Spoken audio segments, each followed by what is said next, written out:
This is Team Technical Difficulty, and we wanted to make a video to give pre-service teachers insight on how students' social and moral development impacts their effort and reaction to classroom activities and teaching styles. We wrote case studies depicting a student in 2 different classes, and we will analyze the teachers and students in both case studies. We will also discuss how group work is affected by social and moral development.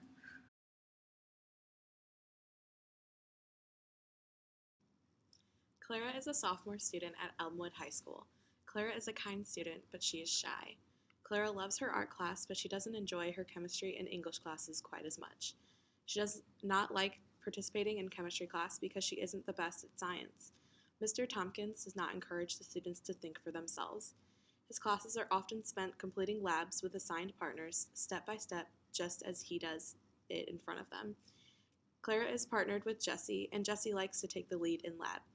Jessie tells Clara that she can't trust her doing the measurements or any of the important stuff, so she only lets Clara clean up after the lab or write down what Jessie measures. After class one day, Clara goes to Mr. Tompkins to ask if she can get a new partner or if he can talk with Jessie.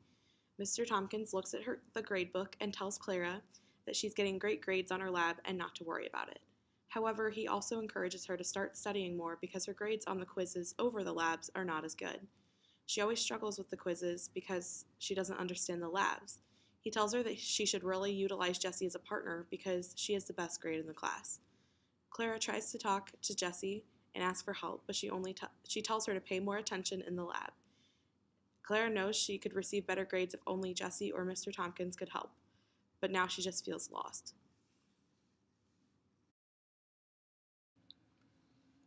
As developing teachers, there are some points you can take away in this case study from the student's perspective. The first concept is prosocial behavior, which involves voluntary actions that are intended to benefit others from helping.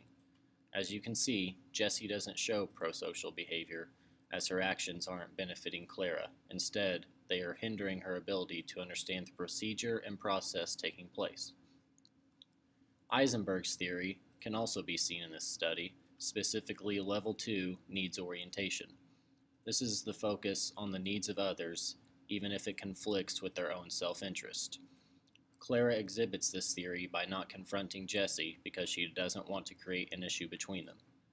Peers can enhance moral development by playing fair, sharing, and allowing equality in their peer relationships. Jessie and Clara's peer relationship, however, isn't allowing the advancement of moral development, as Jessie is taking a dominant role in their classroom and then blaming Clara for poor performances on quizzes. This is causing Clara to have a poor self-concept in Mr. Tompkins' chemistry classroom, as she is experiencing identity diffusion in there because she isn't able to test her own abilities due to her partner. As teachers, make sure you are able to recognize these signs to ensure your classroom provides a healthy social and moral environment for everyone. Mr. Thomas had an authoritarian teaching style that is often encouraged in traditional classrooms. He was stern, strict, and played favoritism among students. Students was expected to follow his rules and do things one way. Autonomy was not used in the first case study, as the teacher does not encourage students to think for themselves and think outside of the box, and Clara has a problem with that. Jessie is taking away Clara's autonomy as she doesn't let Clara do things in the science lab. Autonomy is necessary in a classroom because it makes students feel like they are in charge of their learning. This leads to Clara's self-concept, her perception of herself, to lower. Mr. Tompkins will not let Clara get a new partner, and this leads to Clara feeling like she can't succeed in chemistry class as she is not allowed to by her partner.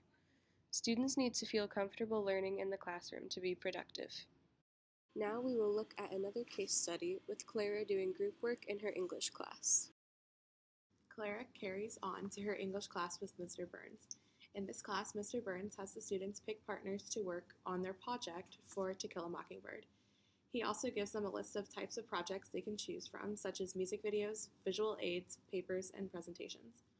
Mr. Burns also gives them the option of creating a different project of their choosing as long as they run it by him first. Clara chooses to work with her friend Wendy on the project, and they discuss what they're going to do for the project. While they are discussing it, Mr. Burns walks around the classroom to every group to hear their ideas and help answer any questions or concerns the students may have. Clara usually doesn't like to do projects, but she's excited to create a visual aid of a scene from To Kill a Mockingbird with Wendy. Wendy and Clara discuss how Clara can create the model and how she can construct everything, and how Wendy can write the paper that has to go along with it.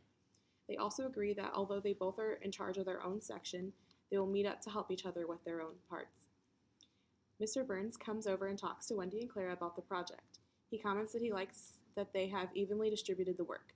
Mr. Burns decides that all the groups should do this to ensure everyone is doing their part on the project. Clara leaves the class excited to get started on the project and is happy to have been heard and respected by Mr. Burns and Wendy. As you can see, the different environment and teaching strategy had a drastic impact on how Clara conducts herself socially. Clara is able to benefit from more autonomy, not only for project type, but also in the ability to choose her own partner, as she is able to pair up with someone she is comfortable exchanging ideas with. This relatively small difference has made a huge impact on Clara, as she now has a more positive self-concept about herself in her English class, as well as a stronger idea of what her identity is, as she is able to pick her own project, allowing her to rule out ones she thinks she wouldn't maximize her potential in, and get a better understanding in what she believes are her strengths and weaknesses for future projects. Mr. Burns modeled enthusiasm and had an authoritative teaching style that is encouraged in constructivism classroom. Mr. Burns was attentive, fair, personable, and flexible with his students. He utilized differentiation teaching methods that will allow students the autonomy to choose what works best for them. Clara's self-esteem was boosted in her English class because she was able to feel accomplished. The teacher was a positive, encouraging person, which positively reinforced the students to succeed on their presentations. On average, moral behavior is conduct instilled with the expectation to do what is right or good based on social consensus, such as behaving in a just and caring manner. Clara's moral behavior was that she wanted to succeed in her classes, and she was discouraged by the teacher that did not make things interesting for the students, and encouraged by the teacher that clearly cared for the students. Peer collaboration was necessary in both of Clara's classes, but it was only done well in the English class. Clara and Wendy had productive conversations about what work they would each do and how they would work together. Clara's chemistry lab partner, Jessie, was not considering Clara's opinion equally, so that group did not succeed. Groups need to have these characteristics to function, and groups with these aspects have shown to feel more positively towards their work and learning experience.